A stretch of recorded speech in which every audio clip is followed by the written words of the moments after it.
Hello students, welcome to Kshitij IAS. आज आपण बघणार आहोत एमपीएससी प्रिलिम्स 2025 साठी सुरू केलेल्या प्रिलिम्स पंच या सिरीजचा पार्ट नंबर 9, ज्यामध्ये आपण डेली 5 क्वेश्चन डिस्कस करतो, ज्याचा फायदा तुम्हाला 100% तुमच्या येणाऱ्या पूर्व परीक्षेसाठी होईल. तर आज आपण जिओग्राफीचे 5 क्वेश्चन डिस्कस करणार आहोत. आजचा पहिला प्रश्न, which of the following pair is not correctly match. Not correctly match, चुकी जोडी ओळखायची आपल्याला. मॅच्ड माउंटेन पासेस दिले, माउंटेन पास आणि त्याचं लोकेशन दिले. ठीक आहे. पहिला शिपकीला हिमाचल प्रदेश दिले, दुसरा नथुला सिक्कीम दिले, तिसरा रोहतांग उत्तराखंड दिले आणि बोमडीला अरुणाचल प्रदेश दिले. तर ही पण जोडी बरोबर आहे, ही पण जोडी बरोबर आहे, ही जोडी पण बरोबर आहे. ही जोडी फक्त आपल्याला चुकीची पाहायला मिळते. म्हणजे याचा आन्सर येतो रोहतांग पास उत्तराखंड ही चुकीची जोडी. तर आता बाकीची पण माहिती काढून घेऊ. तर महत्वाचं म्हणजे हा रोहतांग पास आहे कुठं, तर हा आपल्याला हिमाचल प्रदेश मध्ये पाहायला मिळतो. बाकीचे पासेसची माहिती तर आपण दिल्या, तुम्ही व्हिडिओ पॉज करून बाकीचे पासेस पण बघू शकता. तर शिपकीला बद्दल आपण थोडी माहिती घेऊ. शिपकीला हा आपल्याला हिमाचल प्रदेश मध्ये इथं पाहायला मिळतं. ठीक आहे. तर हा इंडिया प्लस तिबेट यांच्यामध्ये पास आपल्याला पाहायला मिळतो, म्हणजे स्ट्रॅटेजिक लोकेशन आपल्याला पाहायला मिळतं. त्याच्यानंतर पुढचा दिलाय नथुला. नथुला आपल्याला सिक्कीम मध्ये पाहायला मिळतो. इंडिया आणि चायना यांच्यामध्ये आपल्याला हे स्ट्रॅटेजिक पास पाहायला मिळतो किंवा रूट आपल्याला पाहायला मिळतो. त्यानंतर रोहतांग पास हा आपल्याला हिमाचल प्रदेश मध्ये पाहायला मिळतो. हा वाला हिमाचल प्रदेश मध्ये आपल्याला पाहायला मिळतो. ठीक आहे, मनालीच्या जवळ आहे. त्यानंतर बोमडीला हा आपल्याला अरुणाचल प्रदेश मध्ये पाहायला मिळतो. हा पण इंडिया आणि चायना यांच्यामध्ये आपल्याला पाहायला मिळतो. पुढचा, which of the following is cold desert in India. ठीक आहे, कोल्ड डेझर्ट विचारले. ऑप्शन आहेत Thar desert, Rann of Kutch, Spiti valley आणि बनी ग्रासलँड. तर याचे आन्सर आपल्याला माहिती आहे, स्पिटी व्हॅली हे एकमेव आन्सर येते. तर आता बाकीचे ऑप्शन डिस्कस करू. जसे की थार डेझर्ट. थार डेझर्ट हे राजस्थानच्या वेस्टर्न साइडला आहे. तर ह्याला आपण कोल्ड डेझर्ट म्हणू शकत नाही, ह्याला आपण हॉट डेझर्ट म्हणतो.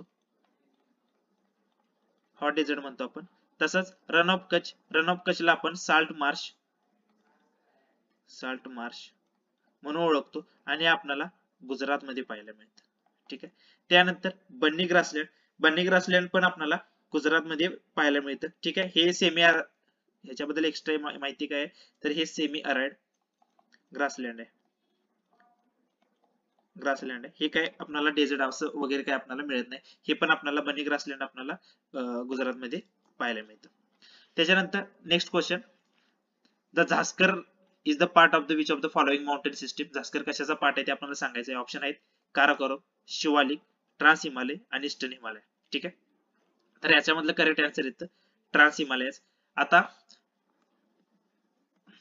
ज्यानं साधा बेसिक जरी जिओग्राफी वाचला असेल तर त्याला माहिती आहे की बाबा झास्कर रेंजेस आपल्याला या साइडलाच पाहायला मिळतात, म्हणजे वेस्टर्न साइडला पाहायला मिळतात. ईस्टर्न हिमालय तसं पण इलिमिनेट होतच होतं. आता बाकीची पण माहिती काढून घेऊ. तर काराकोरम दिले आपल्याला हा. ठीक आहे. काराकोरम रेंजेस आपल्याला लडाख मध्ये पाहायला मिळतात. ठीक आहे. आता काराकोरम रेंजेस हा असतानाच ट्रान्स हिमालयाचाच पार्ट आहे. ठीक आहे. आता यांच्यामध्ये आपल्याला लडाख रेंज आणि झास्कर रेंज हे पाहायला मिळतात. तर झास्कर रेंज आपल्याला ही पाहायला मिळते, जी की ट्रान्स हिमालयाचा पार्ट आहे. काराकोरम हा त्याचा ऑप्शन येणारच नाही. त्यानंतर शिवालिक. शिवालिक बद्दल एक्स्ट्रा इन्फॉर्मेशन काय, तर सदर्न मोस्ट म्हणजे अति दक्षिणेकडील जी हिमालयाची रेंज आहे, ठीक आहे, त्याला आपण काय म्हणतो, तर शिवालिक रेंज असं म्हणतो. ईस्टर्न हिमालय जे आपल्या ईस्टर्न साइडला जो हिमालय पसरलेला आहे, ठीक आहे, त्याला आपण काय म्हणतो, ईस्टर्न हिमालय किंवा पूर्वांचल आपण असं मराठीमध्ये पण त्याला ओळखतो. ठीक आहे. Question number 4, which of the following river does not originate in the India. भारतामध्ये उगम न पावणारे नदी कोणते. ऑप्शन दिले ब्रह्मपुत्रा, रावी, महानदी, गोदावरी. ठीक आहे. तर याच्यामधला करेक्ट आन्सर येतं ब्रह्मपुत्रा. तर ब्रह्मपुत्राचा आपल्याला माहिती आहे उगम कुठं होतो, तर ब्रह्मपुत्राचा उगम आपल्याला तिबेटमध्ये होत्याला पाहायला मिळतो. तर तिबेटमध्ये तिचं स्टार्टला नाव असतं स्थांगपो असं तिचं नाव असतं. नंतर एक भारतामध्ये येते आणि तसंच बांगलादेशमध्ये जाऊन आपल्या बे ऑफ बंगालला ती मिळून जाते. ठीक आहे. तर आता बाकीचे ऑप्शन आपण बघून घेऊ. तर जी रावी नदी आहे ती हिमाचल प्रदेशमध्ये उगम पावते. ही आपल्या इंडस नदीची, इंडस रिव्हरची ट्रिब्युटरी. ठीक आहे. त्यानंतर महानदी पण आपल्याला छत्तीसगड मध्ये पाहायला मिळते. छत्तीसगड मध्ये उगम पावते आणि ही पुढे जाऊन आपल्याला ओडिशा थ्रू पुढे जाते. ठीक आहे. त्यानंतर गोदावरी आपल्या महाराष्ट्रामध्ये त्र्यंबकेश्वर इथं उगम पावते, नाशिकमध्ये उगम पावते. ठीक आहे. त्यानंतर next question, which of the following soil is the most suitable for cotton cultivation. ठीक आहे. कॉटन कल्टिवेशन साठी कोणती सॉइल महत्वाची आहे. ठीक आहे. ऑप्शन आहेत red soil, laterite soil, black soil, alluvial soil. ठीक आहे. तर याचा करेक्ट आन्सर येतं सी, ब्लॅक सॉइल. इथं बाकीचे सॉइलचे टाइप्स दिले ते तुम्ही ते इमेजेस बघून घेऊ शकता, म्हणजे किमान तुमची इमॅजिनेशन पॉवर तर वाढून जाईल. आता रेड सॉइल बद्दल एक्स्ट्रा इन्फॉर्मेशन काय घेता येईल, तर रेड सॉइल आपल्याला ह्याच्यामध्ये नायट्रोजनचं प्रमाण कमी असतं. ठीक आहे, नायट्रोजनचं प्रमाण एकदम कमी असतं, त्यामुळे इथं आपण शक्यतो पिकं कोणती घेतच नाही. ठीक आहे, म्हणजे कॉटन सारखी पिकं तर आपण इथं घेतच नाही. त्यानंतर लॅटराइट सॉइल, ही लॅटराइट सॉइल प्लांटेशन क्रॉप साठी महत्वाची. ठीक आहे, इथं फोटो पाहायला मिळतो. ठीक आहे, प्लांटेशन प्लांटेशन क्रॉप साठी एकदम महत्वाची कोणती, तर लॅटराइट सॉइल. ब्लॅक सॉइल आपण कॉटन साठी बघितले.